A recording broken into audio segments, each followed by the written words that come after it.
We're live. What's up, everybody? Another impromptu podcast. If you could even call this a podcast, it's pretty much me kind of just expressing my opinions on things. And today, what's on my mind? What's on my mind?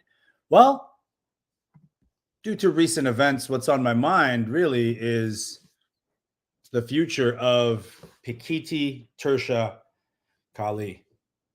Currently, the Grand Tuan of Pikiti Tirsia Kali, Leo Gahe, is, I believe, 85 years old. Okay.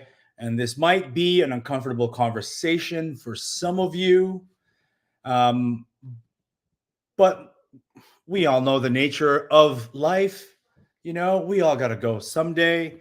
And it seems to me that there is something brewing about who will inherit and who will lead the art of Pikiti Tirsia Kali once the Grand Tuhan Leo Gahe can no longer steer the ship. Let's put it that way. So I'd like to hear your comments. Let me know who you think should lead all of Pikiti Tirsia when Grand Tuhan Leo Gahe can no longer do that. But let's be real, okay? He hasn't been doing a very good job of leading a united front of Pikiti Tirsia for many, many years. And so to think that he can simply pass on the title of Grand Tuhan and everyone will just follow that person, it's just not going to happen, no matter who you think it might be. In fact, I propose that there is going to be a pretty nasty fight about who is the true heir of Pekiti Tirsia Kali. And let me offer you guys an alternate perspective. And to put it bluntly, who gives a fuck? Who really cares? Who really cares who GT delegates as the heir of Pikiti Tirsia Kali? No matter who it is, no matter if they are bloodline, if whatever, you know, here's the thing. Like, when you guys know what happened with Bruce Lee, you know what happened with Remy Presses, right? What a mess, right? Everyone's got their own version of who's supposed to be what and what rank is legitimate, and it doesn't matter. And really, what I propose to the Pikiti Tirsia community is to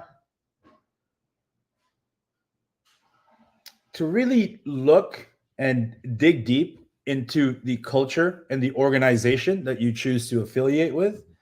And I'm saying, don't even stick with one. You know what I mean? Explore. There are plenty of good ones out there.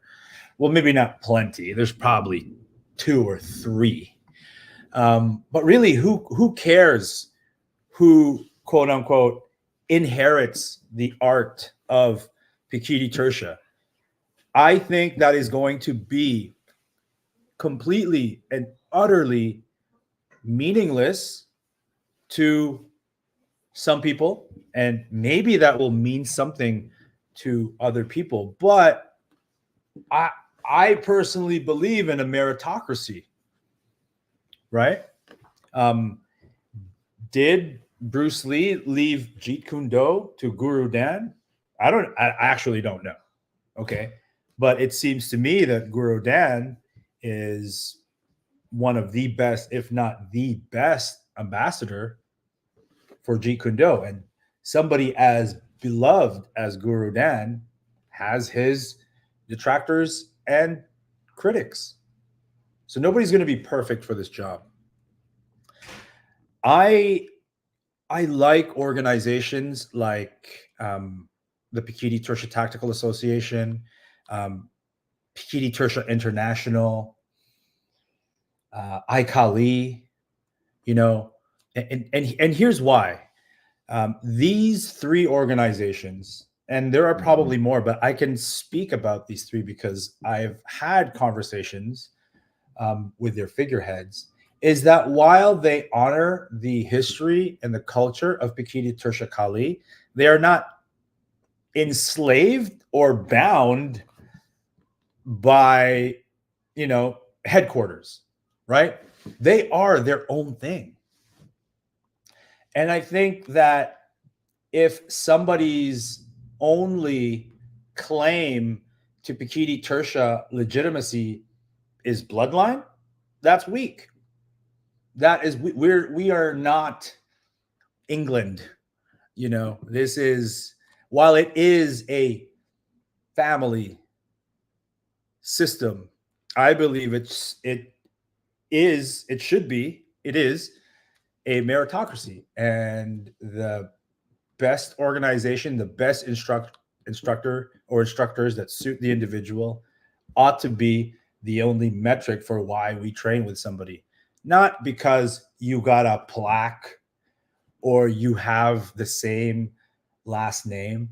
I think, and this is a completely an opinion, if the credibility and validity of your Pikiti Tirsia is how closely tied you were to Grand Tuhan, the community is just not going to stand for it, at least not in the long run.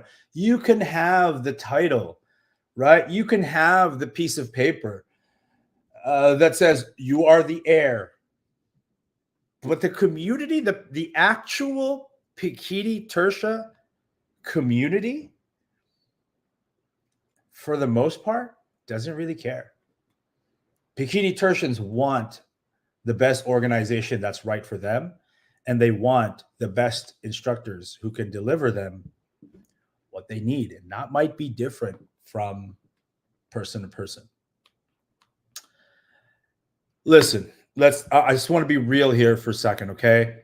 I spent time with GT just a few months ago in the Philippines, and I want to be real about what I saw, what I experienced in the Philippines at the Pekiti Tirsia Tactical Association 6th Asia Conference, where the Grand Tuhan Leo Gahe was a guest headlining instructor. Okay, I'm just gonna be really frank about this. Okay, throughout the course of the day, he was in and out. Now, when he was in, there are moments in the day when Grand Tuhan is sharp, right? He can move. You can have a conversation with him. And then you can't.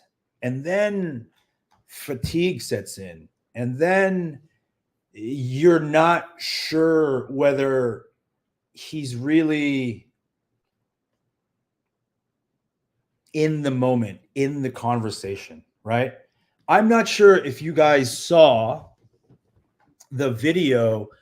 I think it was the last video released by GT. It had to do with this whole thing about accusations that was initially brought to light by the Katipunan group, and so many other Pikiti Tirsians were like jumping on the bandwagon before even getting the full picture. I released a video about it today, which hopefully cleared the air. But I'll tell you this, man, there are some people who are really out to manipulate Grand Tuhan Leo Gahe and skew his words for their own benefit. And I think so many of us see this. Like, if you saw that video of Grand Tuhan saying these things about the PTTA and Jared, it looked like a freaking ISIS POW video where it's like at gunpoint behind the camera. Tell them you're being treated well. Say this, say that. And if you saw that video, you saw that there were so many cuts. And look, I'll just be straight up about it, right? when GT, like I said, GT throughout the day, he has moments of clarity and sharpness, and then there are moments when he's not all there. And it especially comes hard when he's actually moving around. And I saw it, man. I saw it. And you guys who were there at the PTTA Asia conference, you know, when he was invigorated and fired up, it was like, wow, there was energy. There was a lightning bolt in the room. And then it kind of, and then he's not there anymore. And I just feel very, very strongly that there, especially those who are close to him, are manipulating him. And so I wouldn't be surprised, for example, that some document emerges where there is a signature from Grand Tuhan that says, I leave the art of Pikiti Tirsia to this person. And I wouldn't be surprised if another person had a similar letter or testament.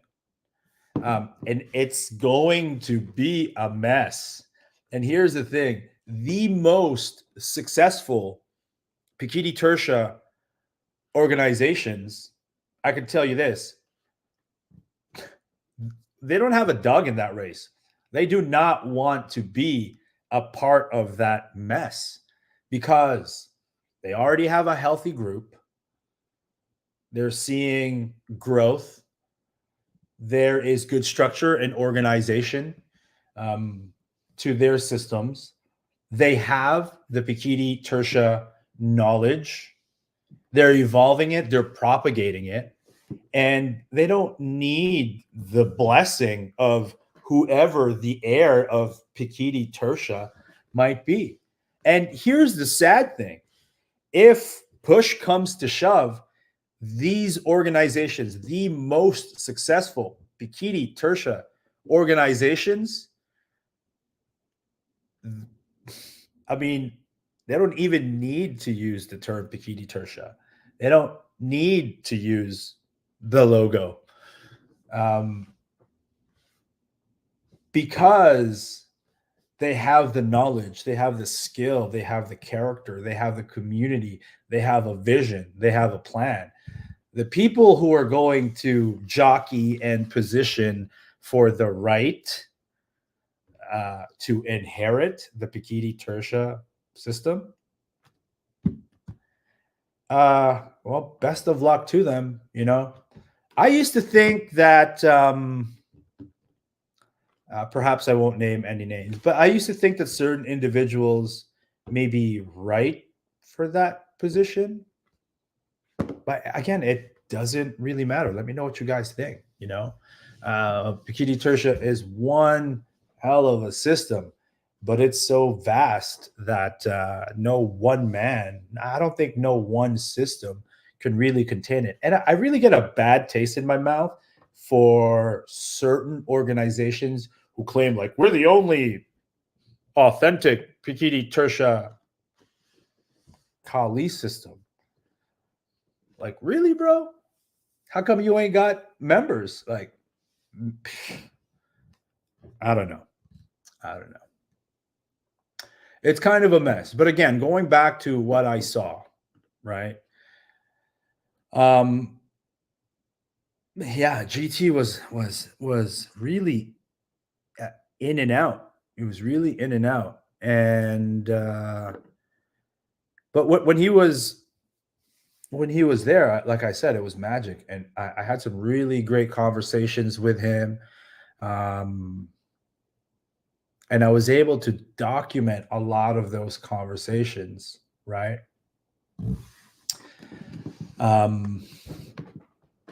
But I would say it would be pretty, let's just put it this way. Even the videos that I recorded of GT, if you see any edits, you know, don't trust it, you know, don't trust it. because I don't know. Like when I was asking him these questions, right? Some of them he answered, quickly and intelligently with charm. He was very articulate. And some of the questions he kind of, I'm like, what did you even understand the question that I was asking you? And so look, I hate to say this. Um, I hate to say this, but it would be quite easy, especially if you're around him all the time, um, to get him to say things. You know what I mean? Or I just don't think that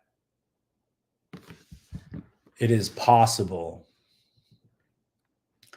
to have a clear and definitive decision from Grand Tuhan Leo Gahe right now as to who will inevitably inherit the system. And so you can have an opinion, sure. Does it belong to his son? Does it belong to his daughter? Does it belong to his nephew? Does it belong to the person who trained with him the longest? Does it belong to his wife? You can have opinions about those things, but you're never going to get a consensus from the Pekiti Tirsia community as a whole because of the way Pikiti Tirsia blossomed and then fragmented. And of those fragments, certain organizations grew to become very, very powerful, big, broad. There's just no way that those guys are going to bend to the will of somebody that they don't deem worthy or deserving. I think they would sooner just call it something completely different, And here's the thing: Pikiti Tirsia is a relatively new art. It's not like a kung fu where you can really trace the lineage from generations to generations. Arguably, right now could be the lasting foundation of Pekiti Tirsia, right? Anyway, Kurt, does there have to be an inheritor for any specific system for art to grow? No, and that's exactly what I'm saying. That's exactly what I'm saying. If there was some document signed by GT that says the true source of wisdom of Pikiti Tirsia is my son Jam Jam, just because it's written on a piece of paper don't make it true. You know what I mean? And even for example, okay, Jared Wihongi is my friend, and he got the rank of Grand Tuhan, right? What does that even mean? Does it mean he's the guy?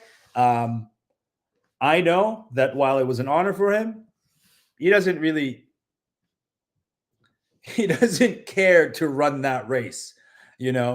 His value and his contribution and his credibility and validity isn't on that plaque. It's not. It's just not, right? It might be an honor. It might be a great honor, but he's not running that race.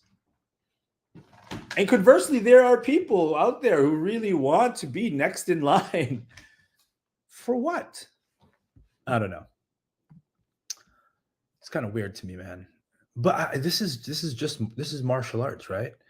The art of Pikiti Tirsia is sort of a victim of its own success. But I have hope because I've met some really, really intelligent, confident, valid Pikiti Tirsians out there who sort of feel more or less the same way that I feel, in that, they love, honor, and respect the system as a family system that came from the Philippines, and that it does have a bloodline, but they also, you know, once people start flexing and saying, you can't call it Pikiti Tirsia, and you are not the geographical leader, and therefore you cannot teach it, and you must bow to this. They're just going to say, yeah, fuck off. No. Right. Um, let's see. Next question. Tim, what's up, brother? What does it mean for a system to belong to someone as opposed to an organization belonging to someone? I'm gonna have to read that again. What does it mean for a system to belong to someone as opposed to an organization belonging to some? Oh, organization versus system. Can you clarify that for me? Make it a little bit easier. I think I'm reading too deeply into your question, Tim. You're on Filipino time, Mark. Yeah, but this isn't the first system to go through this. Like I said, Calis Illustrissimo lost Tatang, Modern Arnis lost Professor Remy Presas, Sarada lost Angel or Angel Cabalis. And so Pikiti Tirsia will one day lose Grand Tuhon Leo Gahe. And I am not hopeful for a clean, clear passage of the system to an individual where everybody will be like, yep, cool.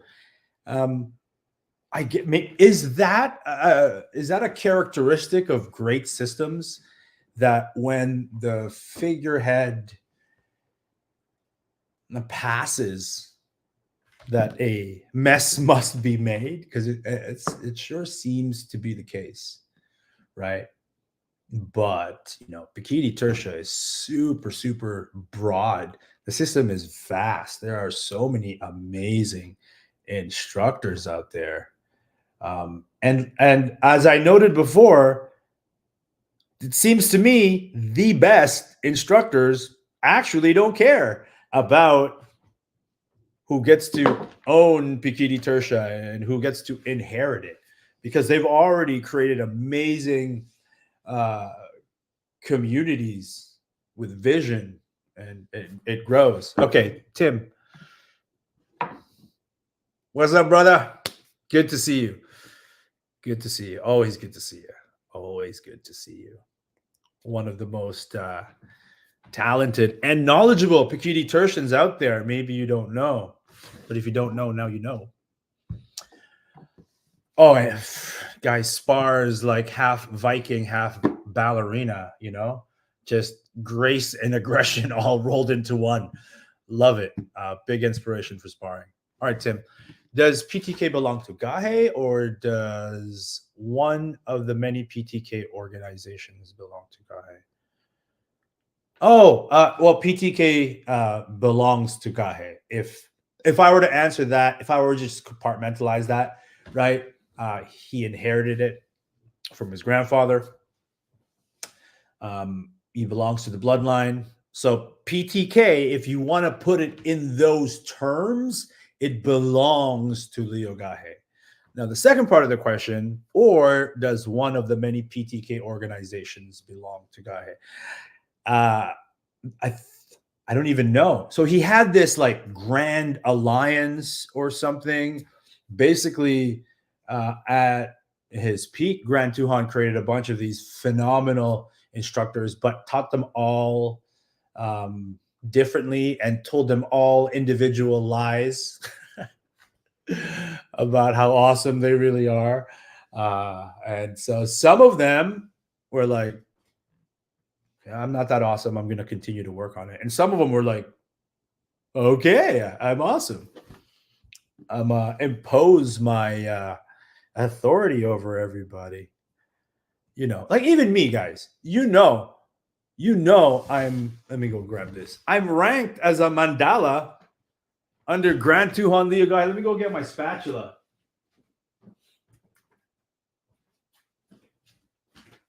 But bam! I don't know if you guys ever saw this. I'm a mandala.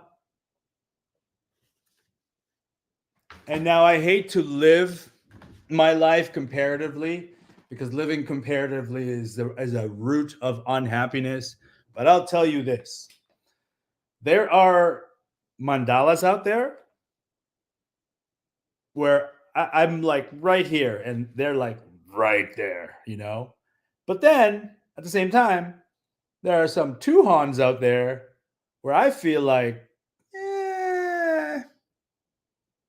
I'm not trying to be arrogant or anything. I'm just trying to point out that there is a massive lack of a standard as far as ranking from Grand Tuhan Leo Gahe. Now, I'm not saying that to take away what your rank might mean to you, right?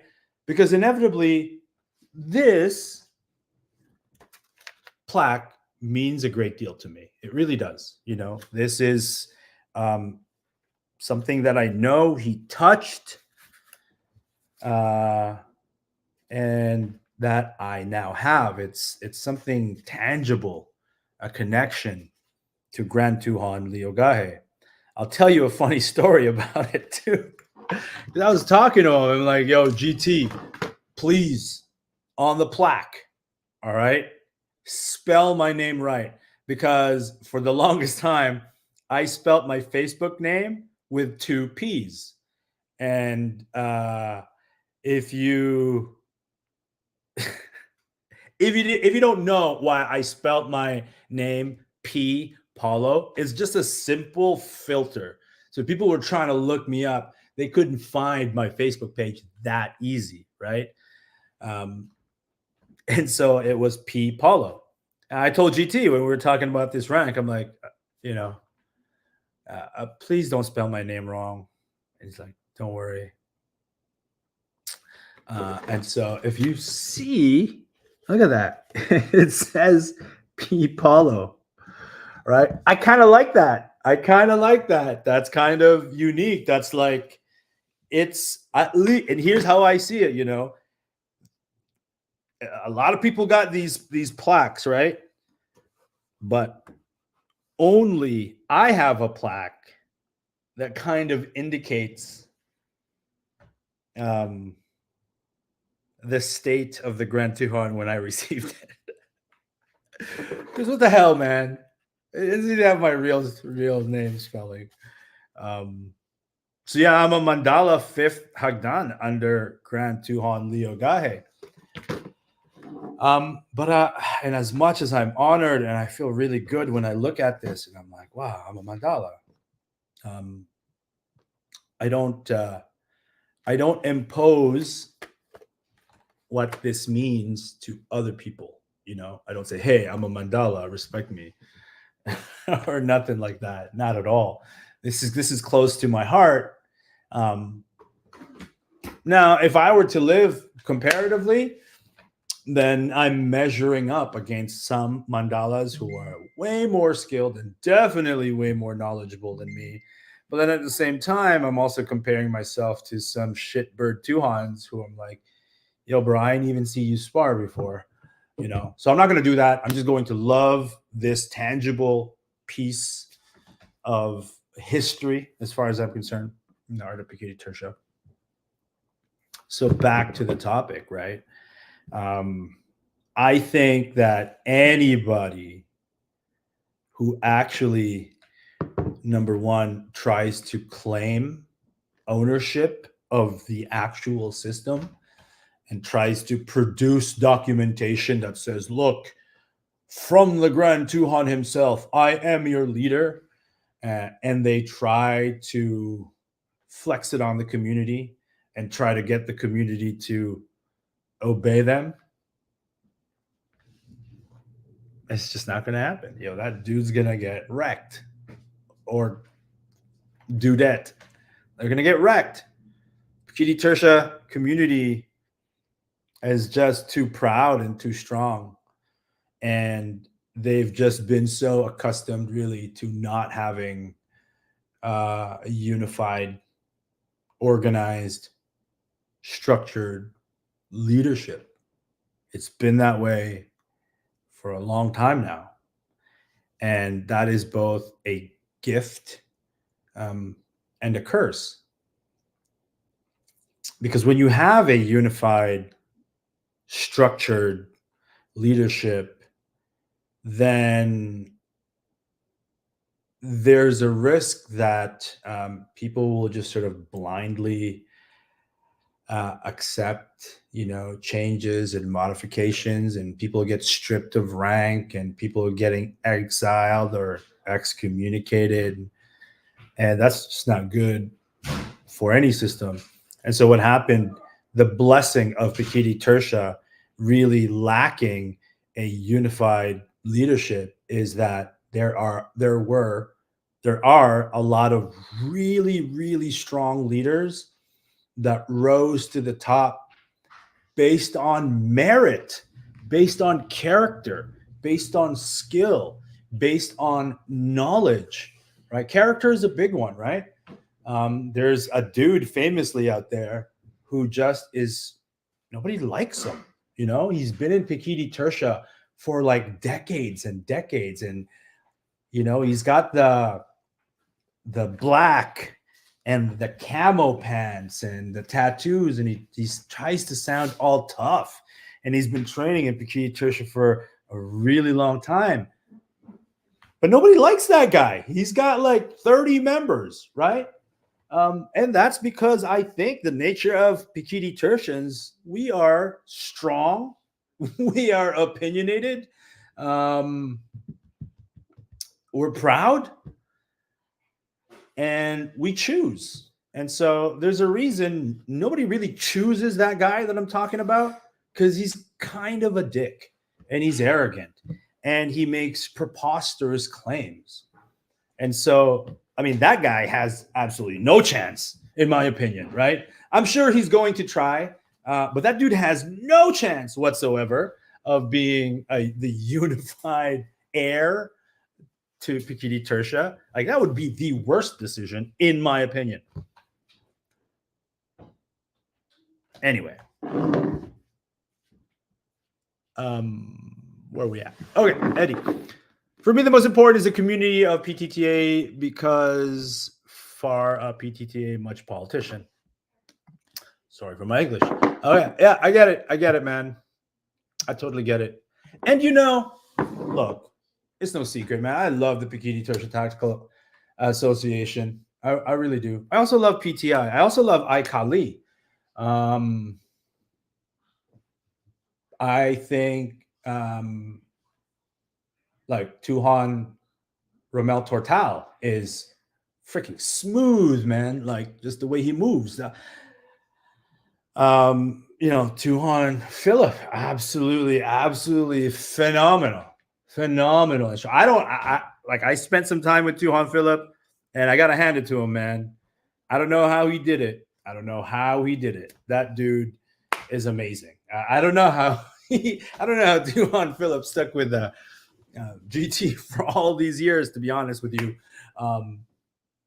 especially considering that Tuan Philip can absolutely stand on his own accomplishments, not just in Pikiti Tirsia, outside of Pikiti Tirsia, right? Like, that dude's a genius as far as I'm concerned. The Tuhan Bill McGrath, like, that dude literally wrote the book. He codified it, but I also feel for actual family members of Grand Tuhan. Like, I have some sympathy for like Gigi and Jam Jam and Jade, Tuhan Ramel Tortal. I have sympathy that there's a bloodline kind of matters, right? Like, it is a family system, and to a degree, that ought to continue to be part of the fabric of Pikiti Tirsia. But meritocracy matters as well, you know? So at the end of the day, there is never going to be a single structured, unified, governing body for Pekiti Tirsia Kali. What's going to happen is that as time moves forward, you know, the best will just rise to the top. And it's, you know, may the best man, may the best organization win. And ironically enough, it's the organization that doesn't really want to win this race that's inevitably going to, you know? Kurt, do you think that there is a need for a council of Tuhans to vote in the new leader? No! Are you kidding me? Like, there's no way that there can be a council of Tuhans, right? Like, Tuhan Philip, Tuhan Bill, what, they're going to have the same voting right as a new Han? You know what I mean? Who may or may not have just charmed and purchased their way to this rank, right? I'm pretty sure that if that I could convince GT to be a Tuhan. Doesn't mean I am, right? I do not want to be a Tuhan at all. But it can be like that, you know what I'm saying? So no, there's the council of Tuhans. No, and people are going to try. They're going to band together, you know, their little clique and try to impose. But here's what I'm telling you guys. Here's what I'm telling you. The organization, the leader who does not want to impose their authority over other Pikiti Tertians, that's who Pikiti Tertians are going to choose, right? It's sort of,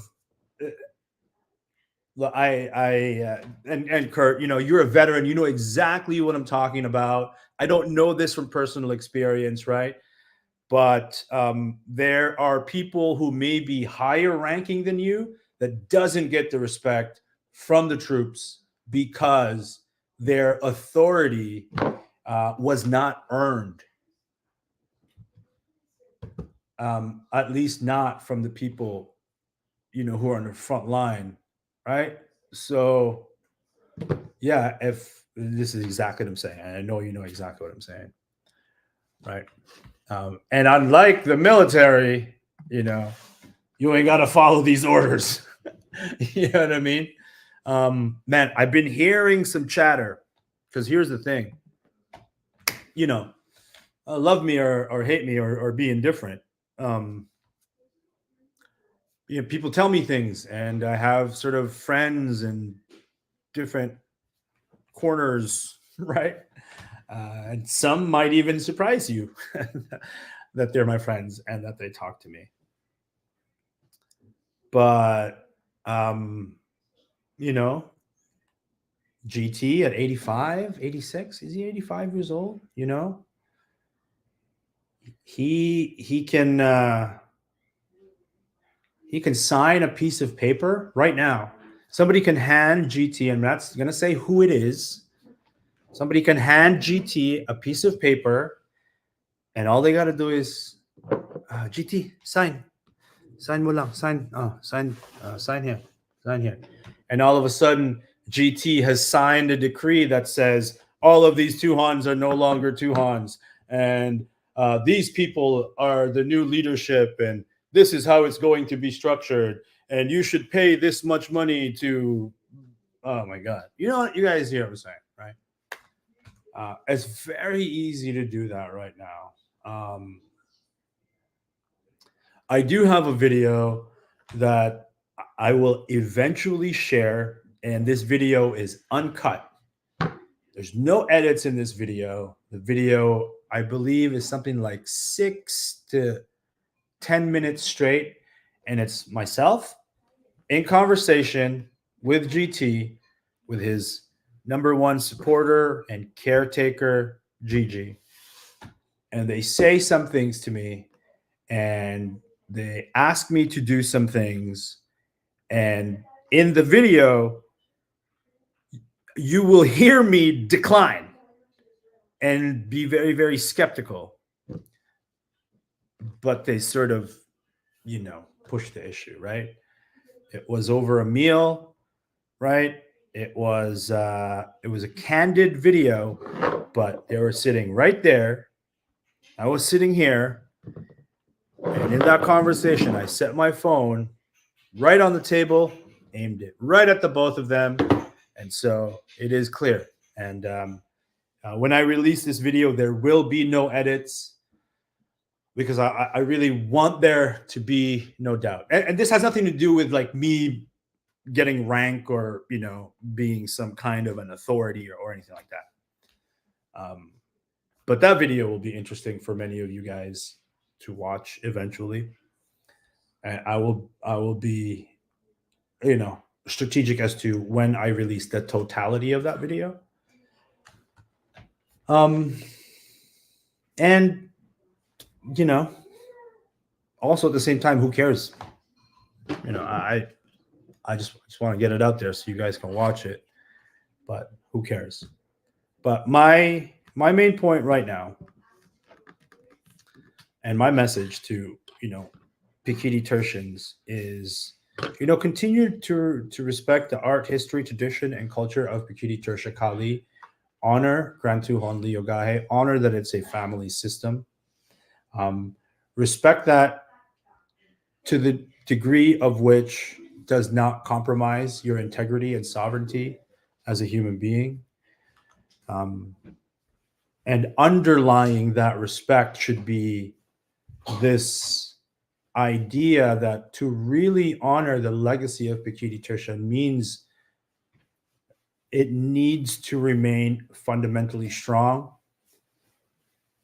And if we are to examine what caused the fundamental strength of Pikiti Tirsia, it was really, right? And maybe this was maybe GT is just this kind of a genius. The fundamental cause of that is that there wasn't really, for very long, a unified, structured, and organized governing body. And this is what allowed many leaders to emerge and develop to a large degree outside of the whims of a singular thought, which for certain right now, I'll tell you this.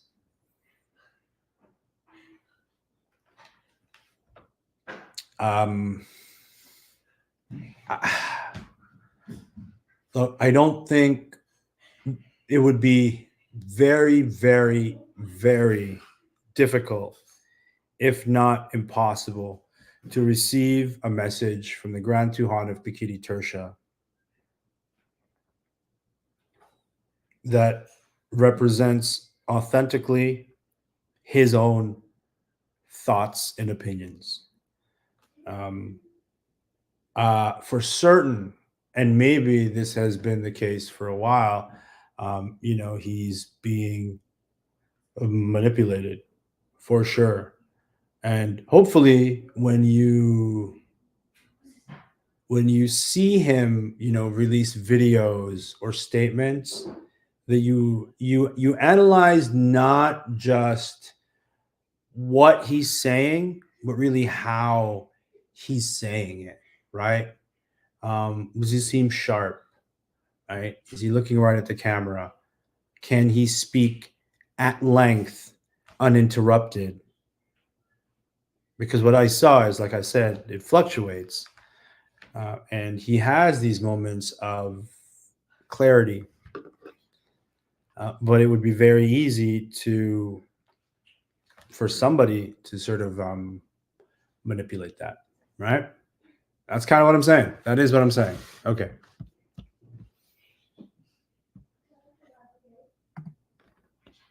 I think in the future, which organization follow your ways apart because it's the same system but different ideas? Yeah. Right.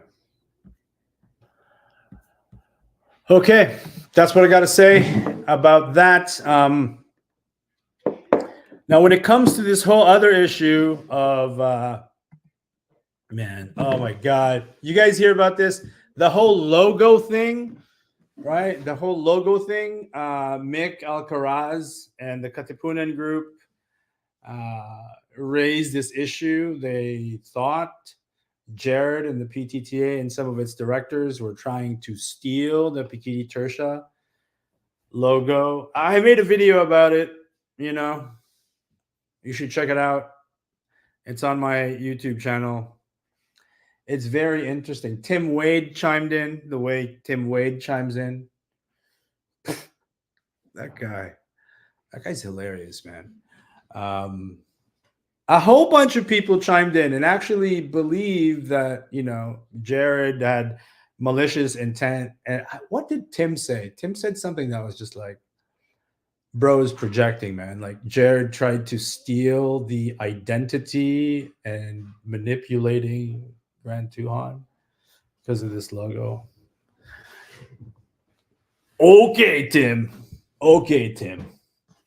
Anyway, the truth is out there, and from what I have gathered, what I understand is that you know, kind of lawyers are handling it, but you know, it is what it is. I'll tell you this, being straight up, if somebody were to own the name Pekiti Tirsia worldwide, or Pekiti Tirsia Kali, and own the logo and copyright Sabayan and Kol de Mama and, you know, all Pikiti Tirsia as intellectual property. If I were to vote on somebody to own that, it'll never happen, right? I'm just kind of speaking off top of the dome here. Yeah, Tim Wade would kind of be the last on my list for the person to hold that responsibility. Sorry, just being real, right? Yeah, that would be terrible. But yeah, you know, truthfully, I almost kind of regret having said that because I'm an instructor. He's an instructor. I don't want to disparage another instructor in that regard.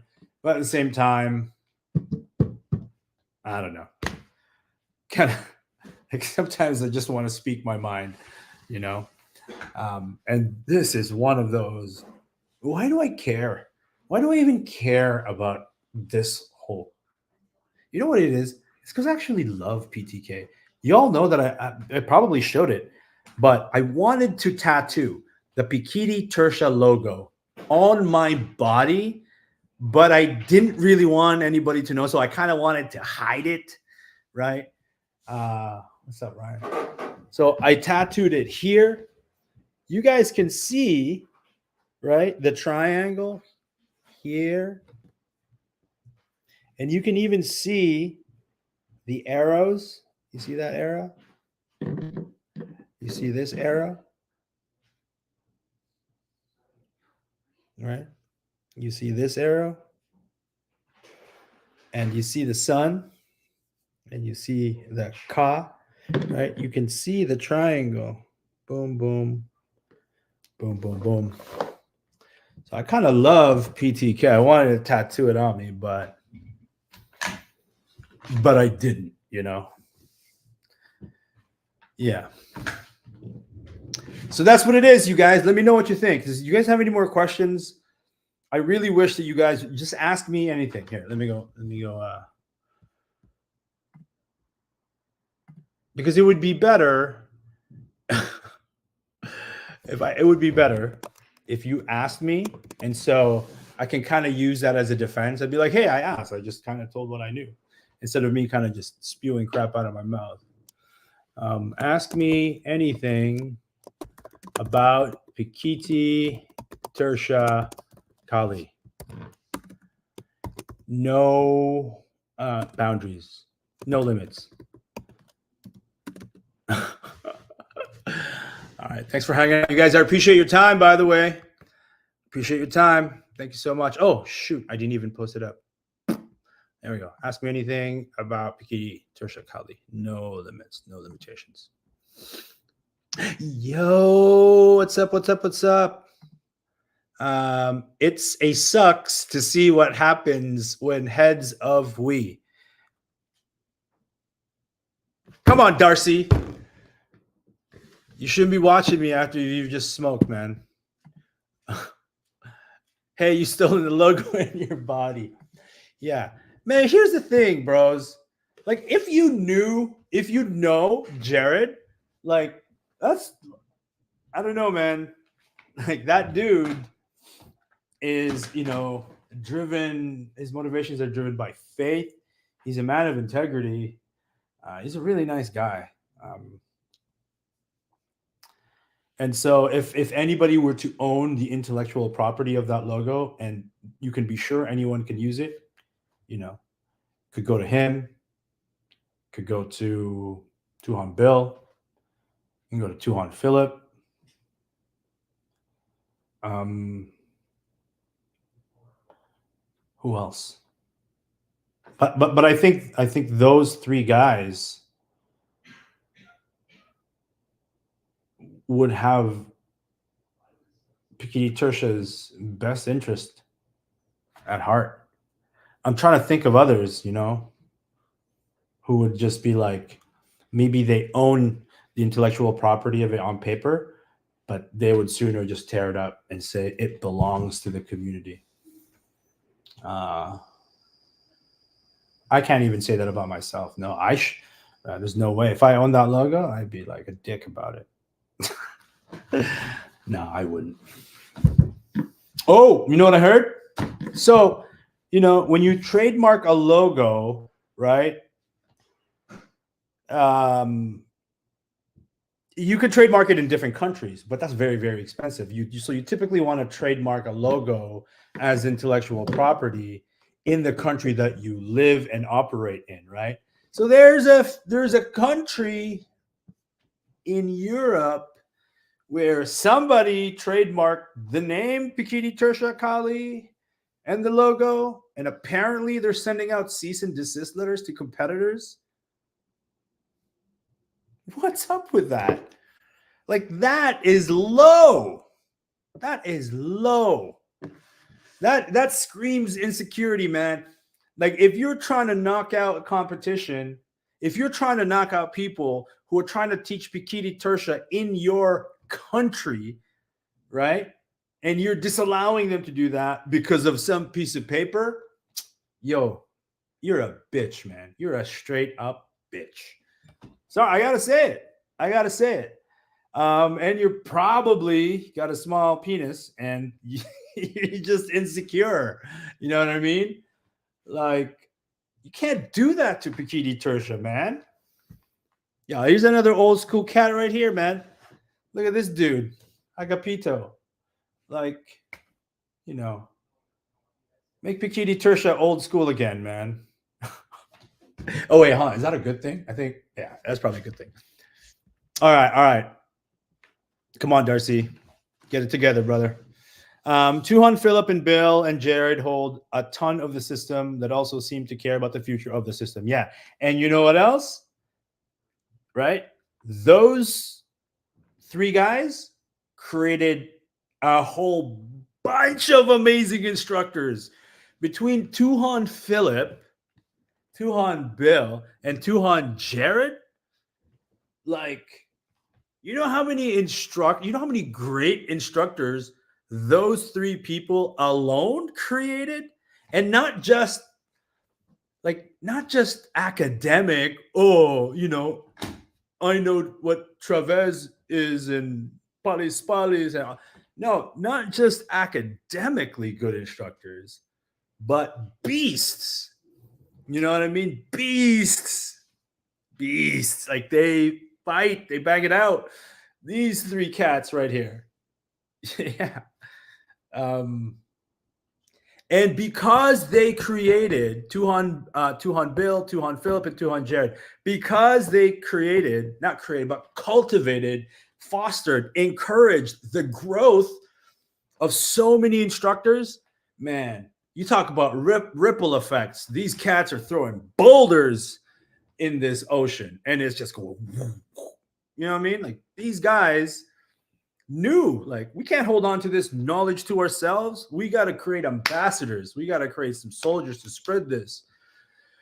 So yeah, Darcy, like, just think about Tuhan Philip alone, man.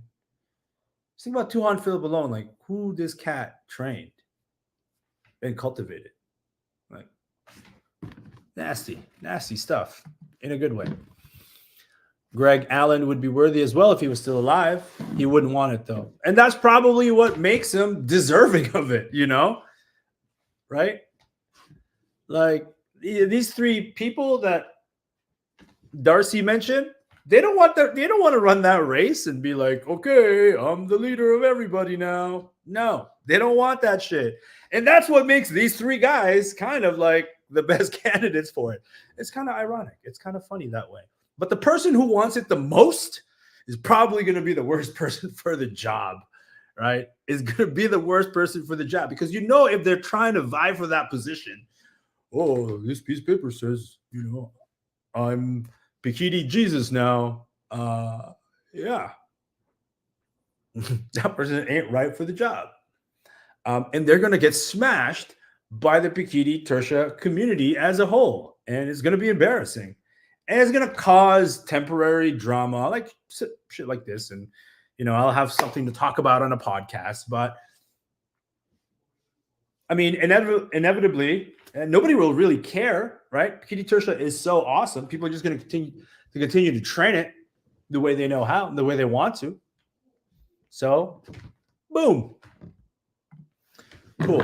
When Jared was nominated, it was obvious that they would look for anything to accuse him. There was a lot of jealousy. Several sycophants started talking. GT is the only one, blah, blah, blah. Yeah, I know. Dude, I was there. And I was like, I talked to Jared afterwards. I'm like, bro, you know, like, this is like wearing a target on your back, right? But hey. Oh, what?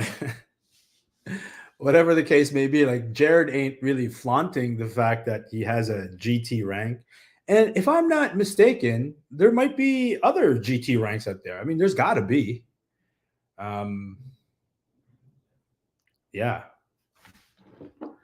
I mean, technically, there should be one Grand Tuhan, you know what I mean? And people, I mean, that kind of makes sense to me too. There's one Grand Tuhan, or at least one Grand Tuhan Supremo or whatever. It's all weird. It's very weird, this whole thing. But yeah. And isn't that cool? Like, it's not like Jared wanted the freaking rank. You know what I mean? Is pretty happy running the PTTA with his trusted circle, right? It's just more headache for him, really. But there it is. It's out there. By the way, did you guys know that I was a mandala in the art of Pekiti Tirsia Kali and that my name is spelled wrong on my plaque? But I love this. Yo, I'll tell you another reason why I wanted this, other than to have like a tangible, something I can hold connection to GT, was that I wanted to support him, you know? Yo, this ain't cheap, actually. It's like $500. I'm sure some of you guys paid less. That's kind of not tactful for me to tell you guys what I paid for this. But in any case, yeah. And then, you know what else was crazy? Somebody from his camp, after I paid and me and GT were like, we're cool. Okay, cool. Awesome. Somebody from his camp tried to contact me and be like, you need to send more money. I'm like, fuck you, man. Who the hell are you? You know what? Here's the thing. Okay. I'll dish this out. So I paid my $500. I'm cool with GT. I hear from somebody from his camp that's like, you need to send $300 more. And I'm like, straight up, I'm like, fuck you. I'm not sending you a dime more. And then there was a point where I was like, you know, I was messaging and I'm like, hey, whoever's reading this, here's what I want you to know. I just wanted to support GT. So I don't actually care whether or not you send me this thing. I hope it helped. But I eventually got it, and apparently I didn't need to pay an extra 300. You know what I mean? There are a lot of snakes squirming around GT right now. There are a lot of snakes squirming around GT. And so hopefully if he calls you, sometimes he still calls me. Had a blast with him in the Philippines. When you get an opportunity to have a chat with him, or even if you can still train with him, if you go visit him, you'll know what I'm talking about, right? Those bursts of just the old man is sharp, and then it's like, busy, and he's there, eating pudding or something, and you look at him, and it's like, what a beautiful soul, like life is amazing. Yeah, it's sad in a way, but I'm really fortunate to even have had the chance to be with him and to have conversations and to document some of his thoughts. And yeah, some of it, I can't release until the time is right. But yeah. Who's this? Preach it. How can we reach out to the kids and get them involved in Pikiti or other forms of FMA? That's a good question. Okay.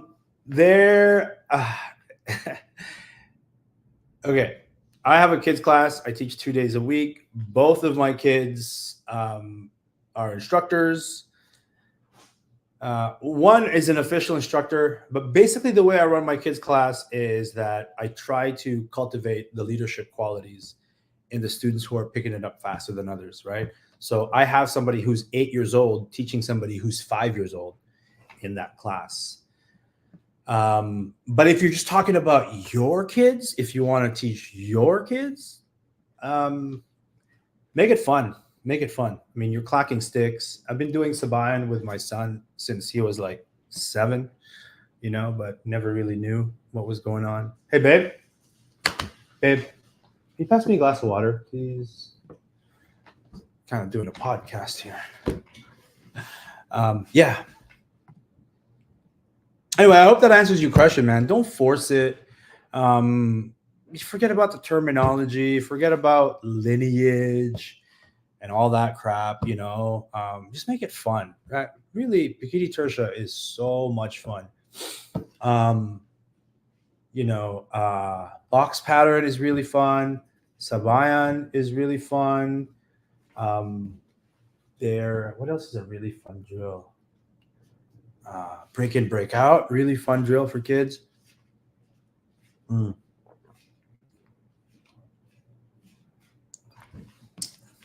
Even fencing line. Clack, clack, clack, clack, clack, clack. Kids love that. Get some padded sticks. I've created probably 50 or 60 Pikiti Tirsia games that I play with my kids. And, if you're going to be a hard line about it, you'd be like, that's not Pikiti Tirsia. I'm like, yeah, okay, you're probably right. I'm developing the skills that they'll need to be able to do the things that are required of Pikiti Tirsians, but you're probably right. It's not Pikiti Tirsia, but it will turn into it.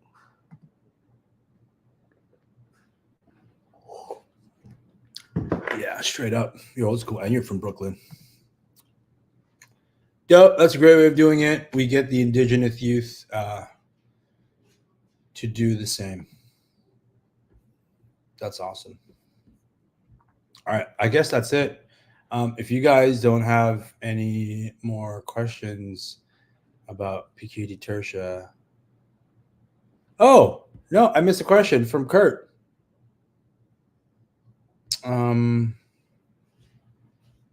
Do you think, Kurt asks, do you think that PTK will go the way of Sinawali Tirsia or Sayok, such as an excommunicated leader creating their own system? That's already happened.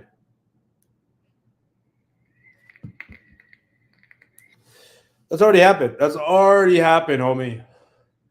I'll tell you what. Here's a sad thing about Pikiti Tirsia, right? There are so many other people who did Pikiti Tirsia, who took from Pikiti Tirsia, and because of all this nonsense in politics, or for whatever reason, maybe it was selfishness, they wanted to rebrand it, they wanted to represent a distillation of what they found to be useful for Pikiti Tirsia. They don't even call it Pikiti Tirsia, and they don't even speak fondly about the source material for their brand new shiny combative system. But you know, you'd be hard pressed to find a knife combative system that started in the United States that did not have at least some influence from Pikiti Tirsia, except for the more recent ones, obviously, right? Because what would have influenced them were people who took Pikiti Tirsia, distilled it, and now it's kind of like, it's not, don't get me wrong, I'm not saying it's watered down. In fact, it might even be better in that it was distilled even more, right? And there is a value to distilling and to having a reductionist approach, because Pikiti Tirsia is so vast, it's so huge. In fact, I'm doing this right now. I'm picking parts and pieces of Pikiti Tirsia and I'm synthesizing it with methodologies and protocols from boxing, Muay Thai, and Jiu-Jitsu, what I learned from the TRICOM system.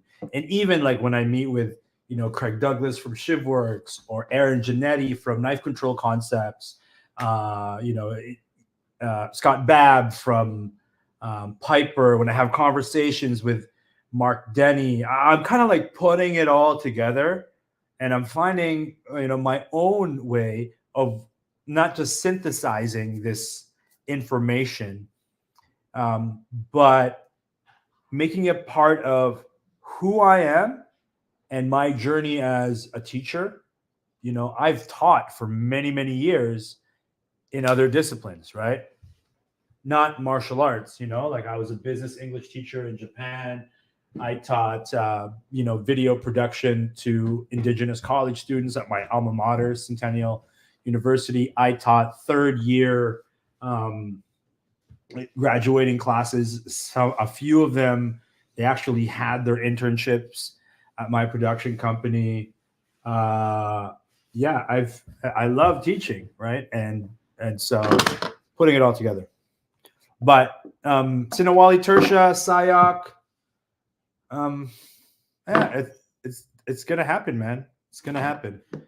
And this is why, if you guys know me, maybe you've heard me say this, that no matter what I do, no matter what I call my system, if I call my system, if I have a logo, if I code it, if I finish codifying it, and I'm going to call it something, I will not betray the art. I will not betray the source material. And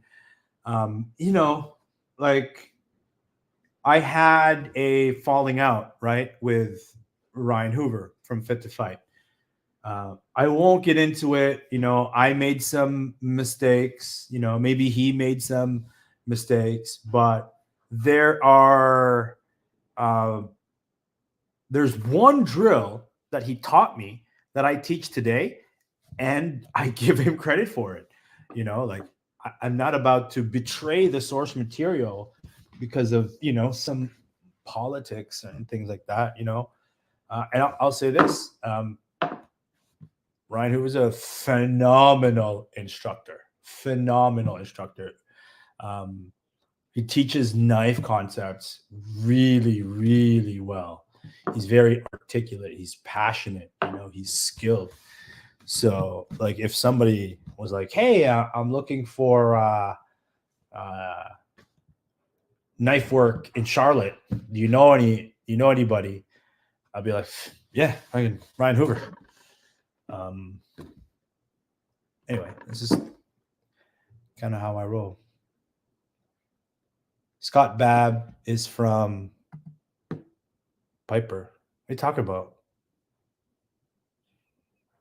Scott Babb's Libre, bro. Scott Babb, right? Beanie, wears glasses. That guy? I love that dude. Yeah. Scott Babb from Piper. No, it's Libre. Anyway, yeah. At first I was like, oh my God, what are these guys doing?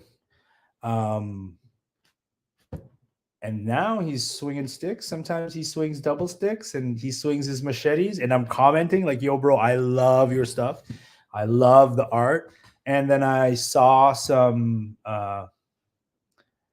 Piper guys sparring, and I'm like, okay, that's the shit. But yeah, that dude, where do you think he got his source material? No doubt. And now he's expressing it, which is the beautiful thing. The guy does double stick beautifully. The guy does single machete work beautifully. And I'm like, bro, you know, I messaged him and I'm like, I gotta say, man, like I love your art, right?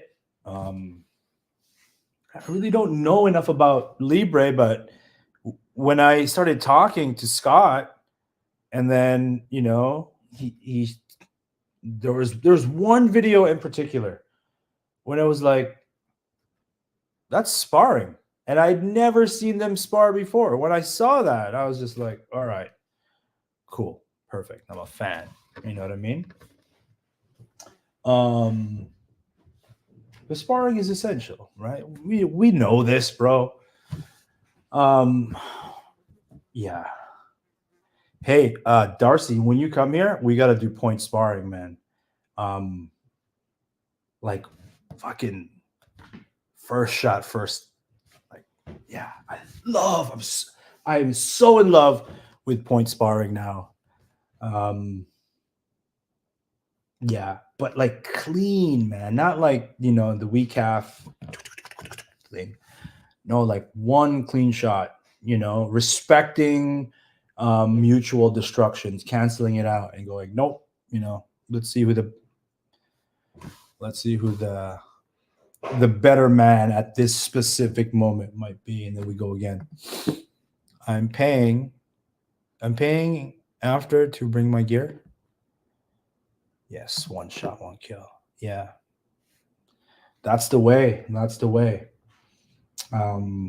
Yeah, I absolutely love that. And you know, wearing no gear, just eye protection for a layer of safety. Yeah. I hope you only got time to train. For 4 days. Yeah. I'm not sure when you're coming. Oh my gosh, guys, here's the thing, man. Because I'm kind of on this tour teaching, I'm trying to do the responsible thing and not really go hard at it ahead of a seminar, because it's not happened yet. It came close, right? Came close, but it's not happened yet where I've showed up to a seminar that I'm supposed to teach and I'm injured, you know what I mean? Or like I'm sick or something like that. I think that would be terrible. Even though I can still articulate the drills, you know, I think people like to touch hands with me in seminars, and I like to touch hands with people in seminars as well. Anyway, yeah, the one shot, one kill way of sparring, love it. And you know, Master Ray, it's like golf or shooting firearms for precision and accuracy. Some days you'll feel invincible, like nobody can touch you. You get good reads, your timing's on point, and then other days you just feel like a bag of shit, you know, and you're just like, oh my God, how is this person just hitting me? At least that's from my experience anyway. So I post my shit days as well. Michael C. Paulo, what's up, bro? Just chiming real quick. Yo, the Balintawak sparring video post and story was so on. Speaking from a former WeCaf dude, I gotta go, bro. Just a quick shout out and ... Oh yeah, I posted a video of me and Guru Joe Apostol when he and I were training a lot together. Balintawak, like like full contact, no grouping system, no choreography, in the pocket, just swinging. It looked fucking cool. It looked brutal, but it didn't look pretty. Um, oh, it's Michael Carriaga. Next time I see you in LA, I'll touch hands with you. Yeah, you came, and you're just like, hey, just wanted to say hi. I'm like, yeah, but I gotta go. I'm like, oh man, okay. Well, thank you for dropping by anyway. I appreciate it. You know, Filipino martial artists don't really attend my seminars. You know, that's partly also because like I haven't yet promoted a seminar where I was going to teach Filipino martial arts. I just call it knife work. I don't know. I don't know. Maybe it's the work that dissuades Filipino martial arts. But you know what was cool.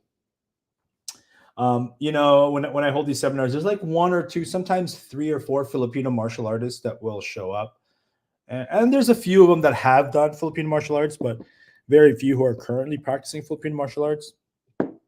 One of the dudes that showed up in Houston was a Cañete, and this dude was a cop, and a Cañete, and dude was the nicest guy, super open minded, very professional. And yeah, I worked him, man. He was picking it up, which was great to see. So, um, yep, true. It's who the best at the moment. Yes, at that moment. But yeah, I love it. I love it. This is really when you know when it's a little bit gamified in this way, but still realistic. This is when I think your emphasis on being non-telegraphic really helps. Really helps. Anyway, um, back to Pikiti Tirsia. Looking forward for your seminar in the Philippines. We can host it.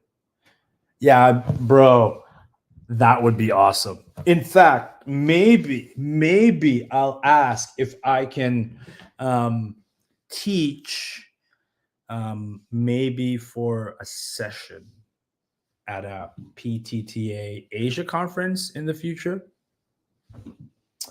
Um, yeah, I think that would be quite an honor for me, actually, or to teach some kind of knife games seminar, something like that in the Philippines. That would be incredible. Um, yeah. Oh, by the way, Dan, I had some of that Sulu coffee this morning. I ground up those beans and I had it. I had it before, and then I forgot I still had a little bit, and I made some of that coffee. It was delicious, so good.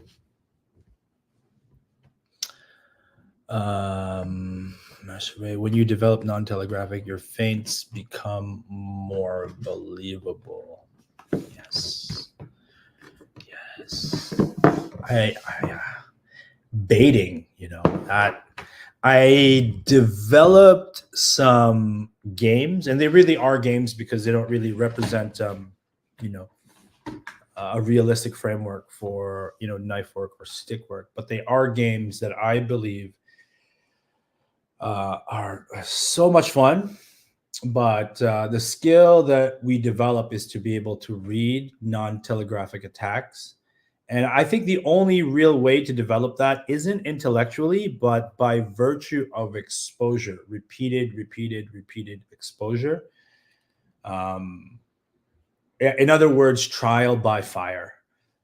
That's how you kind of create that, that subconscious competence to be able to read somebody, especially when they're trying really hard not to give tells. You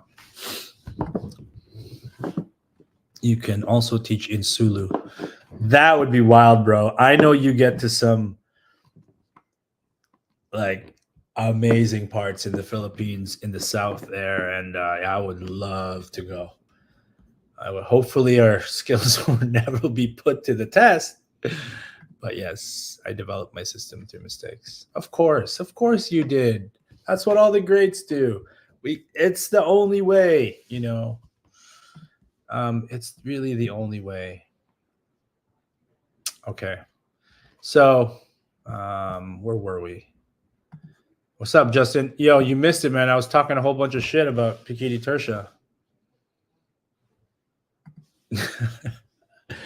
Go to my channel, watch that video that I made about the whole logo thing. Did you see it yet, Justin? Did you guys see it? Let's see. If you guys go on YouTube and you typed in FMA source, yo, subscribe to my YouTube channel. Let me see how much money I made from this YouTube channel. It's kind of hilarious. In the last 28 days, I made $19.48. Hooray. Yo, it's rough. It's rough trying to make it out here as a content creator. But yeah. Yo, I've been getting some nice feedback on my seminars. Can I read you guys? I'll tell you guys a story, but first let me put up a banner. This is a story all about how my life got turned upside down. No, that's not what I meant. I don't need to do. I'll just remove this. So I travel all over the world now. I teach these seminars, and it's always like a mixed bag of people, man. Some people are there, and they start that seminar with just the most foul shit face, and you know they're just there like, can't believe I paid this money. It's almost like you spot these guys. These are the kinds of guys who have been doing martial arts all their life. They've paid money to a bunch of seminars, and they can spot bullshit from a mile away. And it's just like, these guys are jaded, you know, and there's usually like, they used to belong to a big group, and then the big group fragmented, and there's only like 3 of them left, or like there's 5 of them left. And it's this small group that used to be part of a bigger group who just stuck with it because they love the martial arts so much. And they've gone through every pain and disappointment. They've gone through all the bullshit in martial arts, but they're still in it. They're still training with one another. They still pay money to go to seminars, but they're just like grizzled fucking dudes who are like, I can't, you know, they're like, it ain't what it used to be, kind of thing.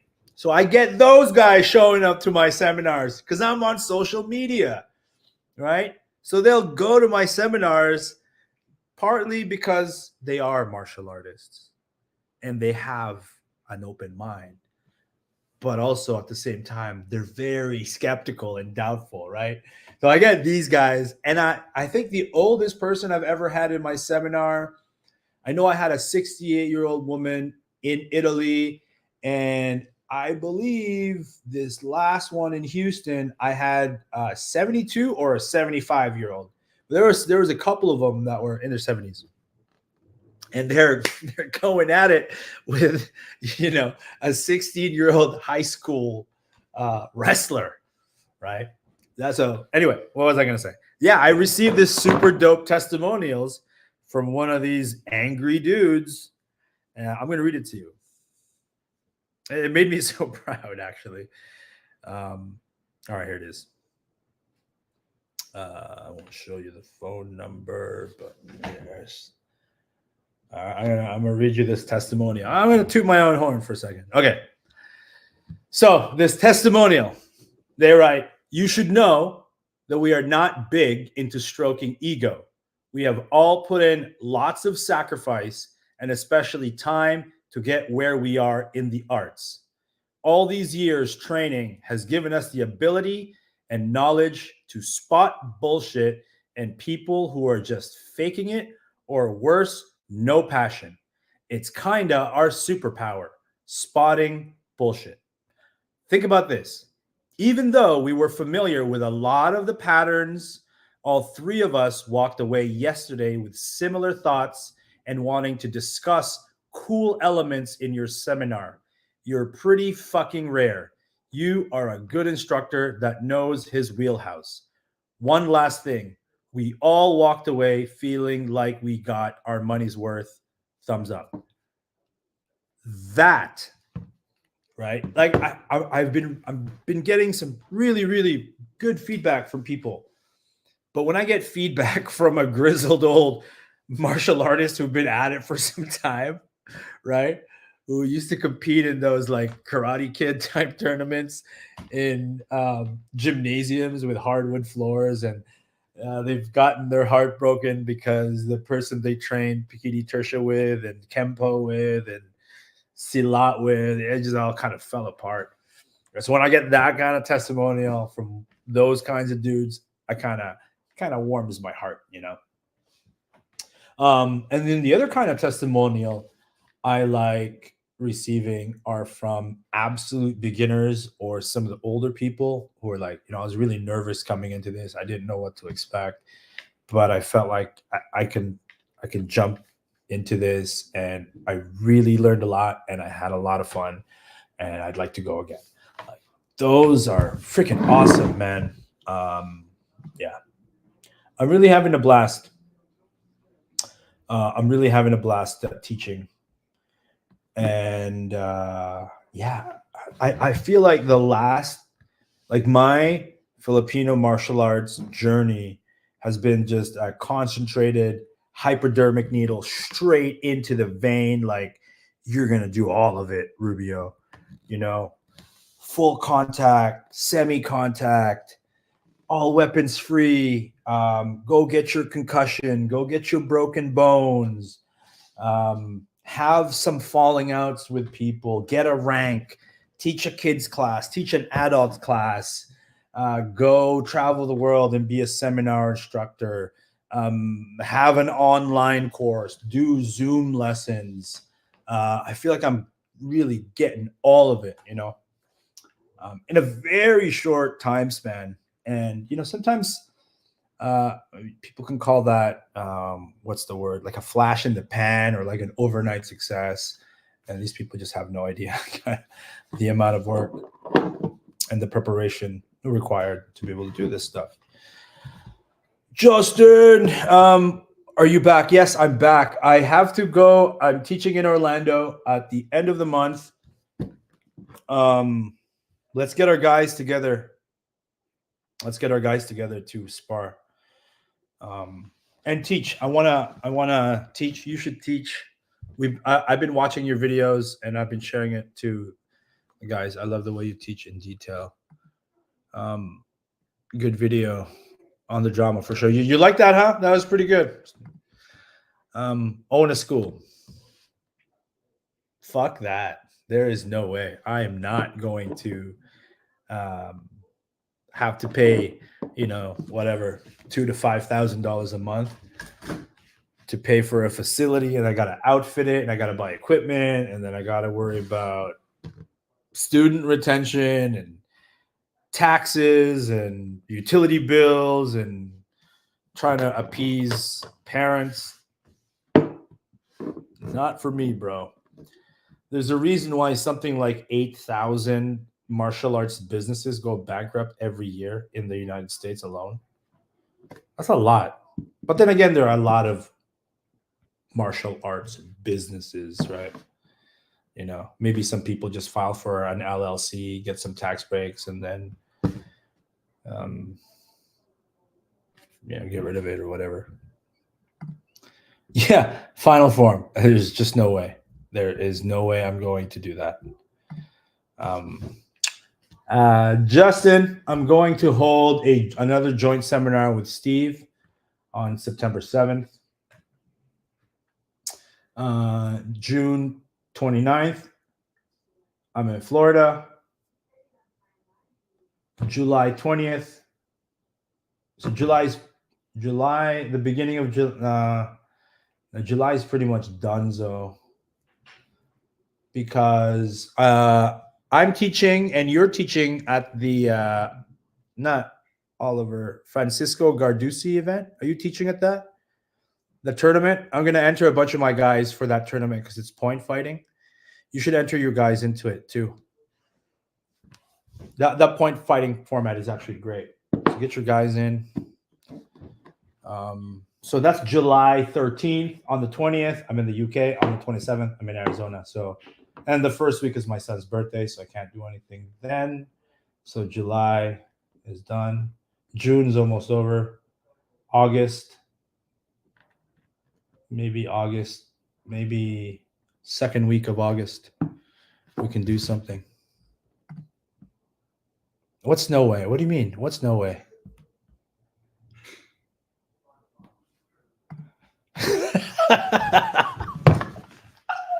Stop being a prostitute and stay home. Oh, I'm such a whore. No, man. I need to do this. I need to teach as many international seminars in 1 year as possible. This is research. Yo, you guys, I am codifying, right? With every seminar that I do internationally in these different groups, I'm doing the Bruce Lee thing. You know, I haven't discarded really anything. I've just restructured and made it fit in somewhere else. You know, it always depends on who's there, but I'm getting a lot in, and I am very, very close. I'll show you. These are all the drills and drill evolutions. And then these are the ones that I'm trying not to let you guys see it, but the bottom list here are the ones that haven't been hashed out. But these are the drills and drill evolutions that I go through with explanations and objectives for a 1 to 4 day seminar. And it's congruent and it's progressive and it's logical. And it takes you like from fundamental building blocks all the way to pressure testing phases. If we get there, typically there's only 1 or 2 kinds of cumulative pressure tests that we can actually safely do at the end of a 1 or 2 day course. And even then it's compartmentalized intensity followed by control and like chill out. I'll show it to you.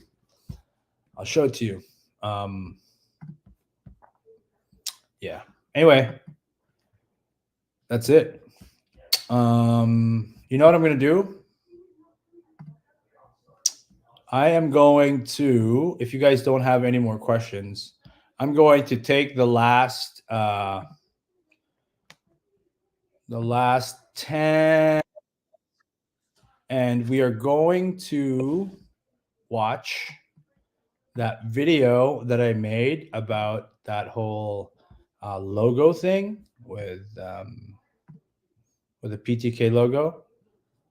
All right. I'll see you, bro. I'm off to eat. See you next week. Oh, shit. That's next week? That's next week already? What are you talking about?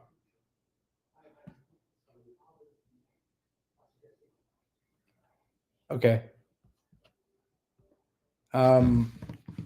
Okay. Next week. Hold on. Next week. Oh, yeah. That's good. Jeez, you scared me. I lost. Yeah, because I'm going away. Not next week, but the week after. Yes. Okay. Oh, Toronto people. Dean Franco is holding a seminar. Let me pull this up. And then we're going to go watch that video I made about the accusations against the PTTA.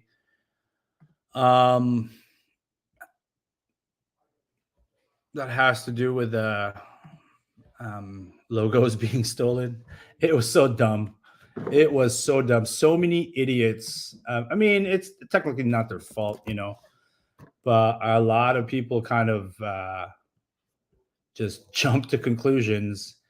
And now, I don't know. I think they kind of look like idiots, in my opinion.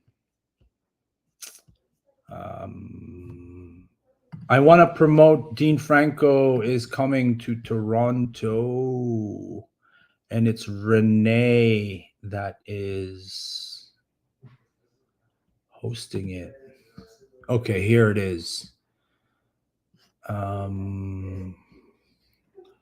Okay, so I got him. What I'm doing right now, just so that you guys know, is I'm about to share my screen with you, and I just am trying to close all of the porn windows that are open here. Just kidding. All right. So let me go share my screen. And yeah, this would be great. Brave tab, Blade Tech seminar. That should, yeah, that looks right. Okay, let's see. There it is. Kablamo. First time in Canada, introduction to Dean Franco's Blade Tech and Western Piper methods.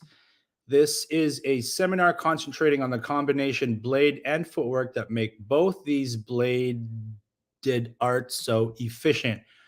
Okay, early bird cost $100. Okay, after June 8th, $120 at the door.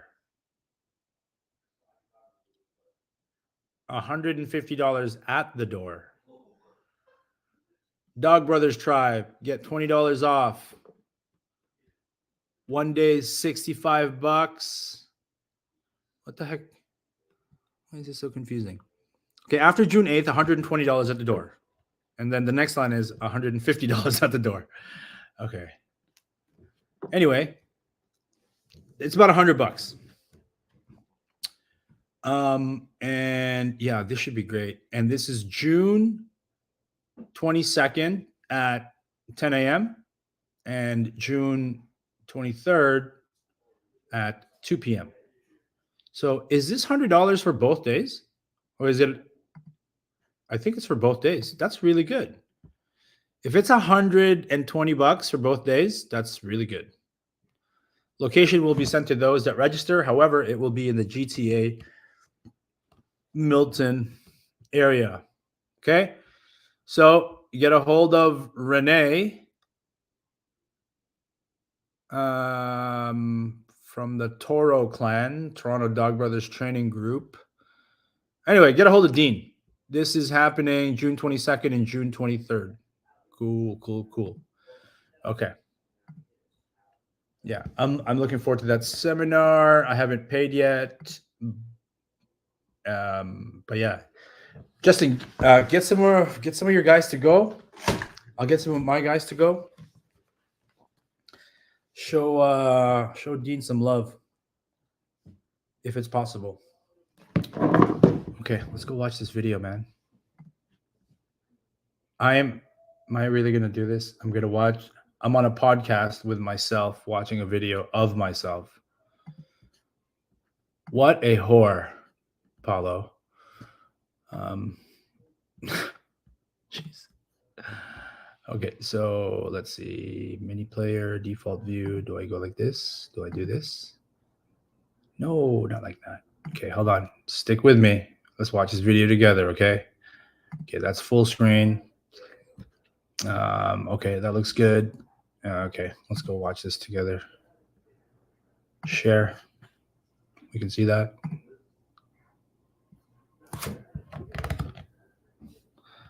I probably should have combed my friggin' mustache first. Let's see if we can hear this. Okay, let's crank this up. All right, here we go. So did Jared Wihungi and the PTTA try to steal or claim the beloved Pikiti Tirsia logo? Can you guys hear that? Now, some of you may have heard about recent issues surrounding concerns raised by thumbs up if you can hear it, and then I'm going to rewind echoed by folks like Tim Wade relating. So did Jared? Just waiting on those thumbs up to make sure that you guys can hear it. You guys probably already watched it, but I'm gonna make some commentary on it. Jeez, maybe Justin's right. I am being a prostitute because it's a video of me in a podcast of me and me commentating on the things that I said. Jeez, what's the word for that?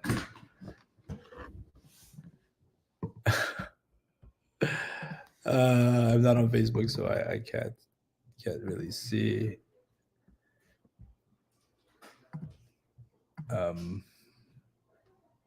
Can you guys hear the video of Oh, what the hell? I'm just gonna play it. All right, let's watch this. So did Jared Wihungi and the PTTA try to steal or claim the beloved Pikiti Tirsia logo?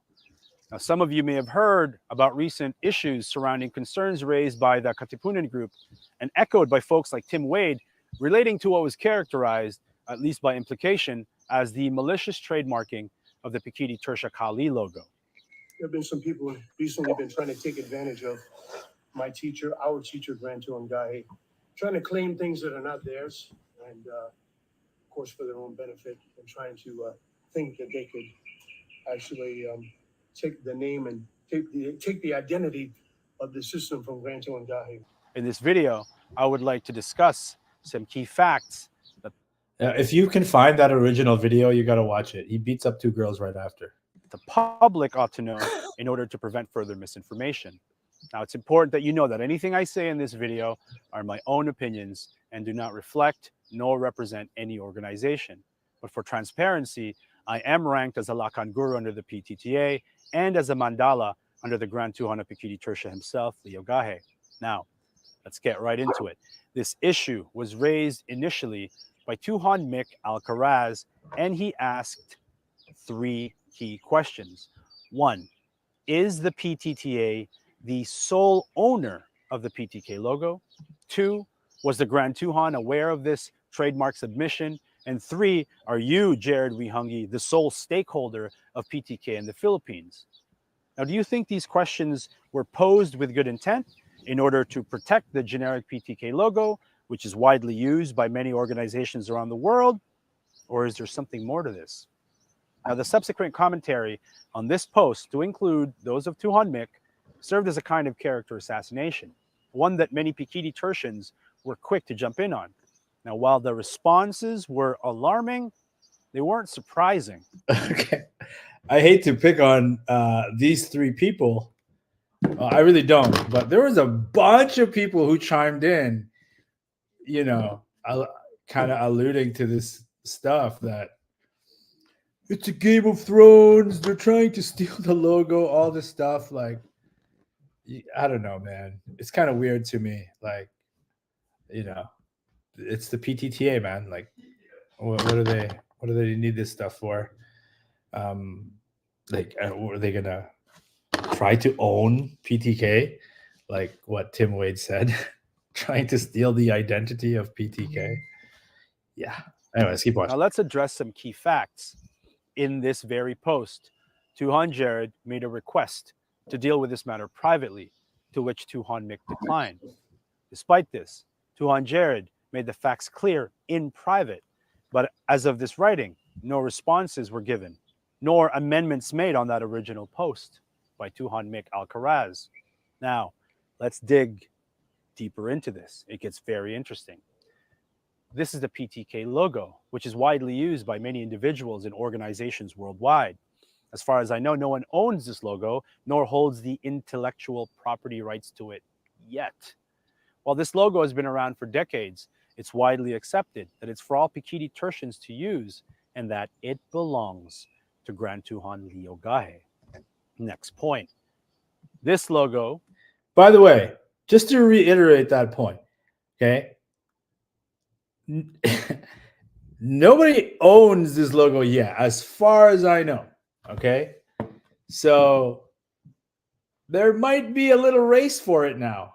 Okay, nobody owns that logo yet, but later on I go into why nobody other than the original users of it can actually claim that original logo in its original forms with the words you know, Pikiti Tirsia Kali, Filipino, whatever. Okay. It's a nice logo. Does anybody know who even first drafted this logo? It's a great logo. It's a great logo. Let's watch. Is used as a template to represent key tenets of PTK and is typically modified to represent the uniqueness of different cultures, ethos, and characteristics of various practitioners and groups all around the world. A simple Google search will reveal exactly what I mean.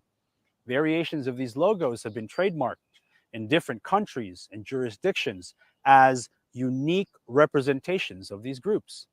Modifications may include additions or subtractions of visual elements, color scheme changes, and the addition of words, phrases, or mottos. Now, by willful omission, negligence, ignorance, or maliciousness, the Katipunan group characterized the trademarking of this specific logo as some kind of theft of intellectual property. It's clear that this logo is specific to the Pikiti Tirsia Tactical Association. Now, while the generic PTK logo maintained its original form, the trademark submission is for the unique representation with the inclusion of these words.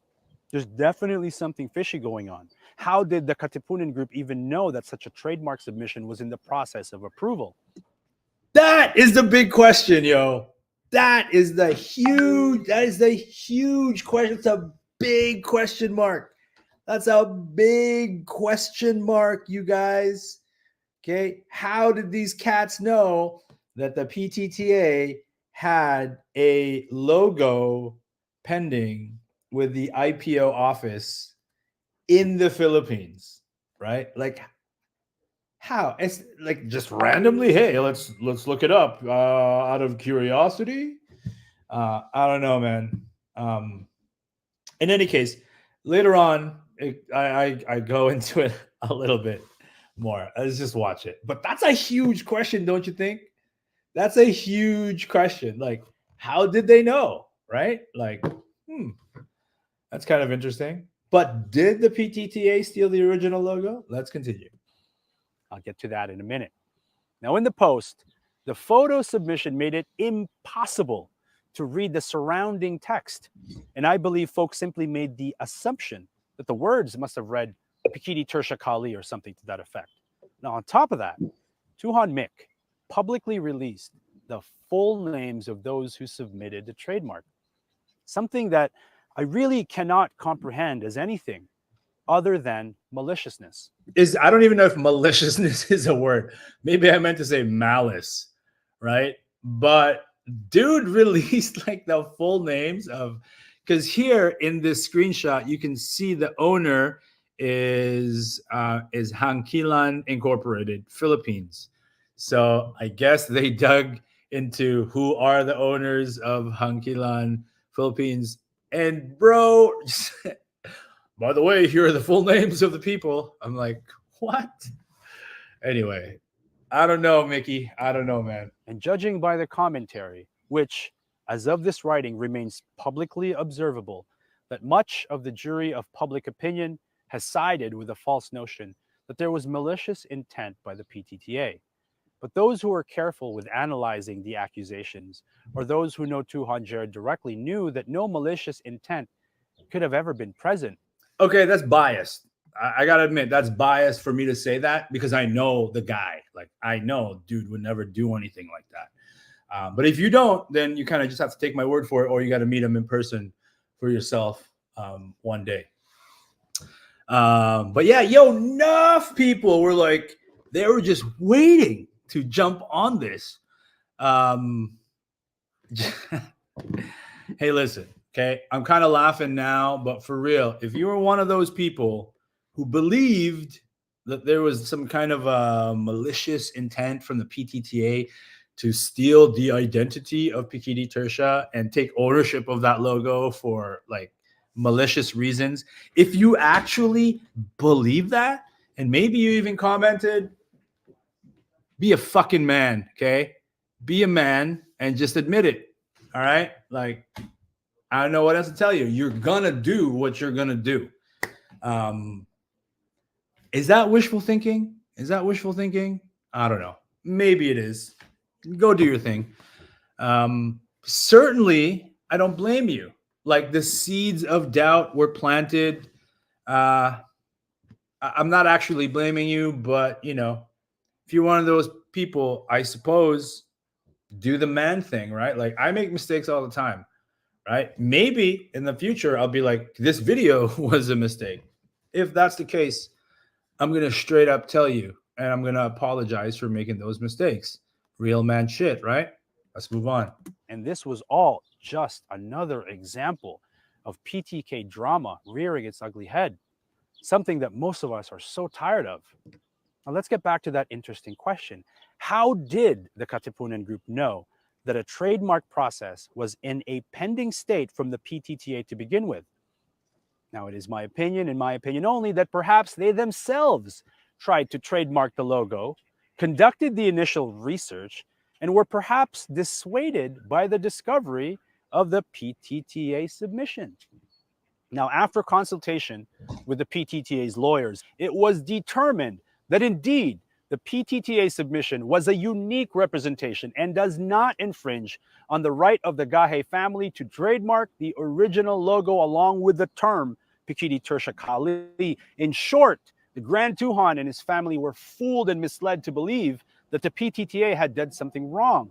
And now we have to ask ourselves why? Why would anyone want to do that? In my opinion, it has to do with greed and jealousy. Now, here are some more facts. In the Philippines, when a trademark is initially submitted, it is benchmarked against existing intellectual property for similarities. Now, barring this, the logo goes into a pending approval process, after which there is a submission of that intellectual property to the general public to be contested or appealed by any party. Now, it's clear to me that it would be incredibly easy to provide provenance of this original logo and the term is Pikiti Tirsia Kali being used dating back many, many years, decades in fact. And it makes it a near impossibility to be claimed by anyone other than its original users. And even if they did, not only would this be malicious, it would also be easily challenged. Okay, that's kind of worth noting, right? Because as far as I understand, nobody owns that logo and nobody owns the name. So go ahead. Somebody's going to eventually. It's not going to be the PTTA, but somebody's going to. All right. Maybe it's a race now. In short, the PTTA did not attempt to steal the beloved PTK logo, which, in my opinion, belongs to Grand Tuhan Leo Gahe, and he may choose to pass along this intellectual property to anyone he wishes. Now, whoever that person may be, we should all hope that they are not the type to send cease and desist letters for reasons of greed and jealousy. The trademark submission shown here only aimed to protect this specific iteration of the logo with the words and only in the Philippines.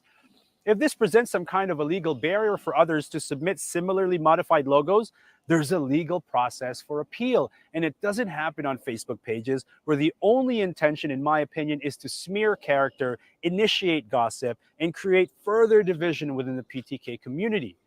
Now, over the years, the PTTA has supported Grand Tuhan Leo Gahe, going as far as to create and deliver monetary assistance during the pandemic. I know that for a fact. And it's not just the PTTA, it's actually members of the PTTA community. There were people from like Germany and France. They put it in a fund and then they sent it over to GT during the pandemic.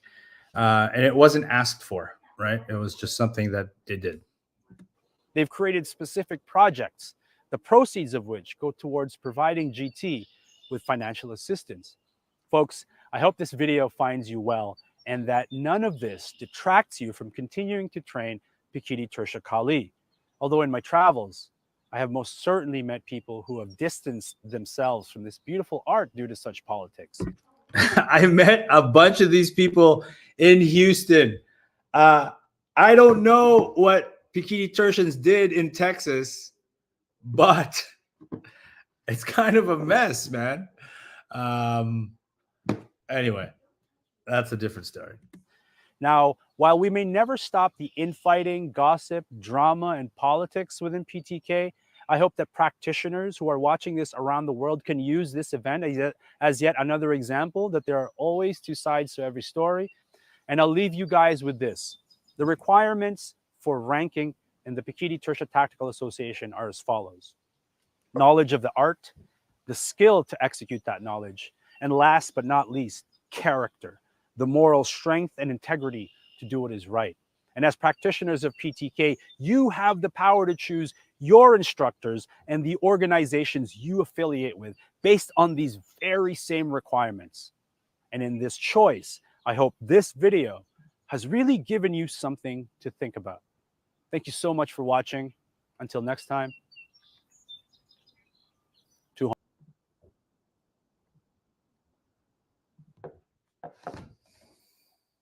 That's it. That's it. Okay. These are my opinions and my opinions only, which are subject to change in light of new information. But that's the current status of things right now.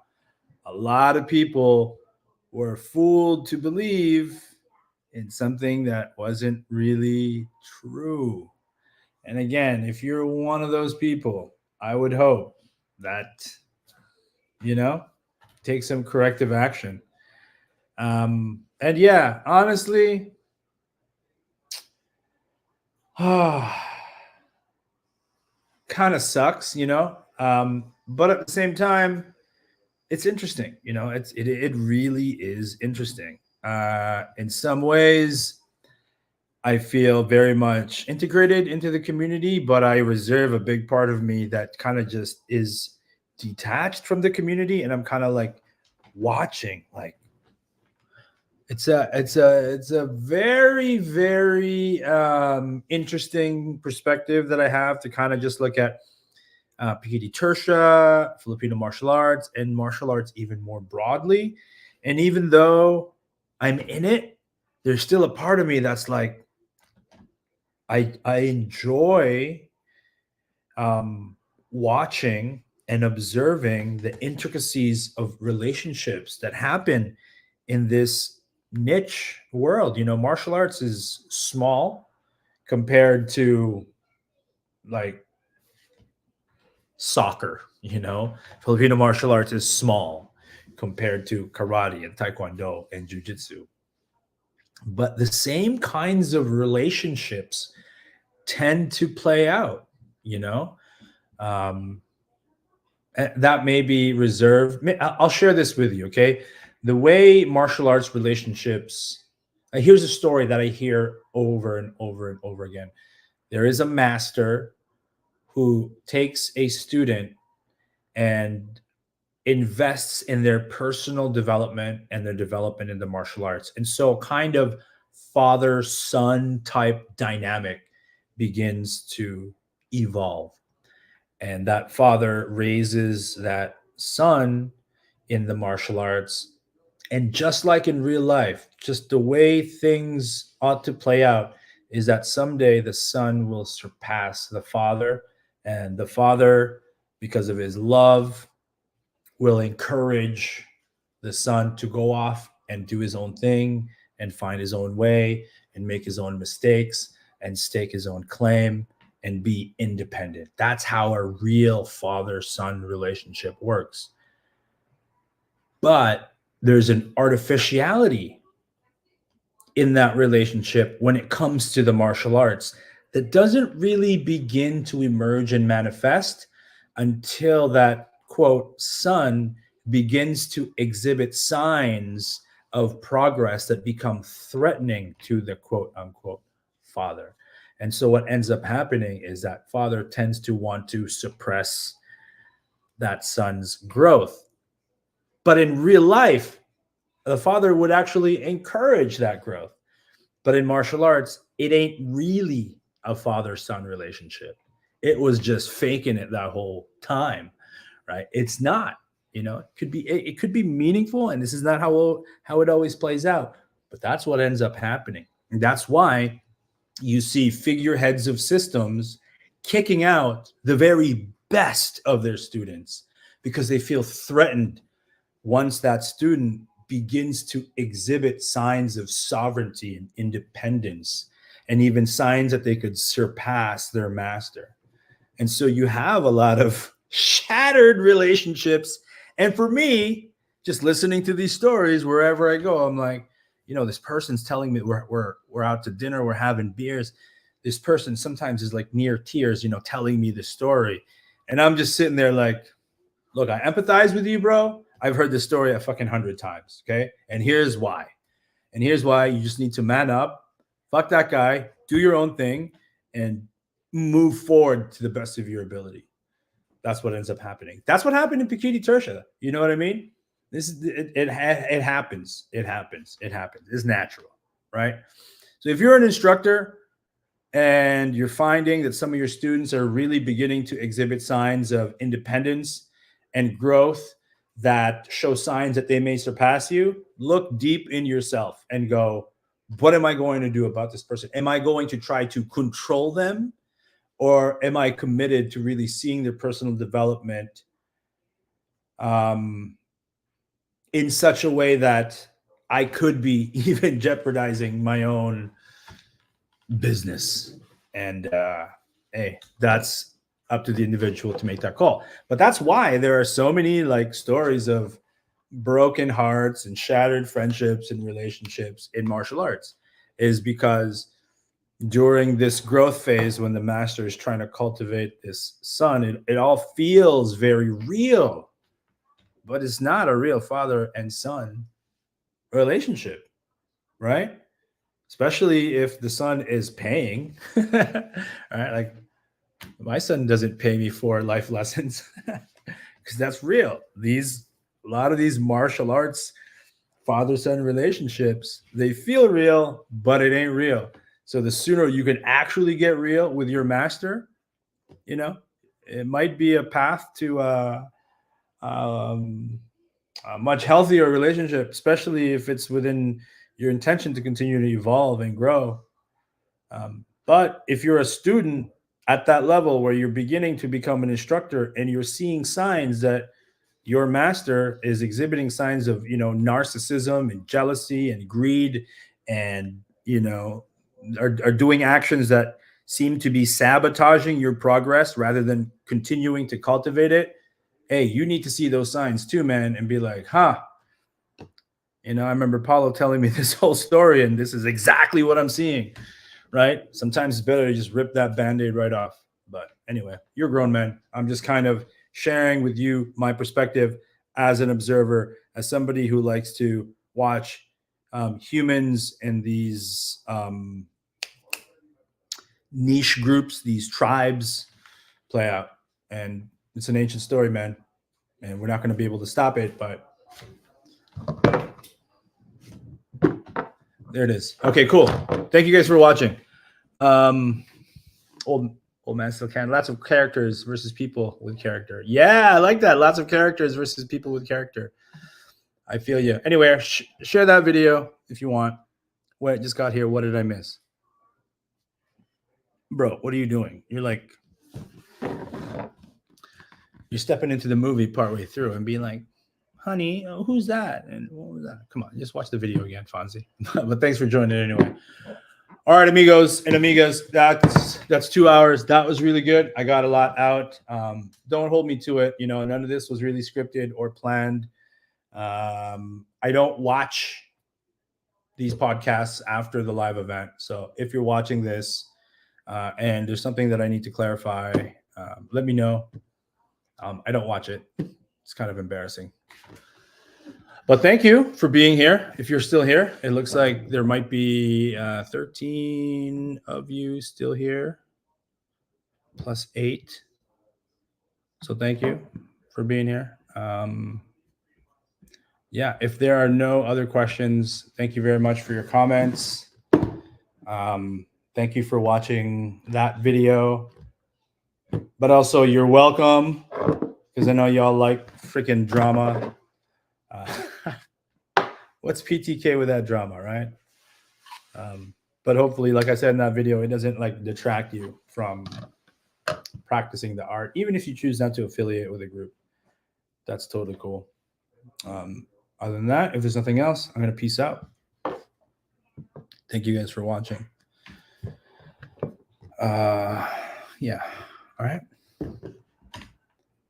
Did I miss any of these comments? Good video on the drama. Cool. That's it. If you're not already subscribed to me on YouTube, please subscribe. Follow me on Instagram. I'm sharing quite a bit on Instagram these days. Yeah. All right. All right. Thursday evening, 11 to 5 p.m., June 13th, 2024. Thank you guys for being here. I super appreciate you. Every time I play the outro, it gets flagged, even though it is absolutely the best outro and intro in all of Filipino martial arts podcasting history. You know what? Screw it. I don't need to monetize this. I'm playing it. Peace out.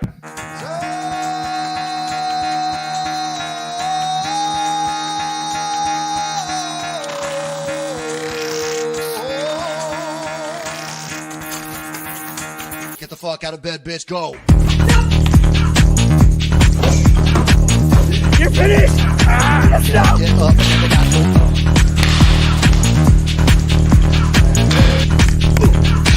Gotta wake up, bitch. Get up. Oh. Get up. Get up.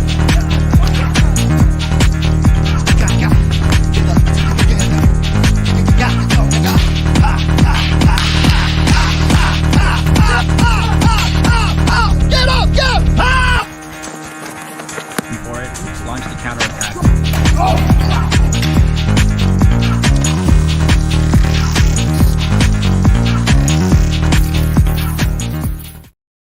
Yeah, there were some comments on Facebook that I wasn't able to get to because the StreamYard program that I'm using wasn't populating. If I missed your comments, I'm going to reply to it eventually. Thank you guys. I'm sorry if I missed your comments. See you next time.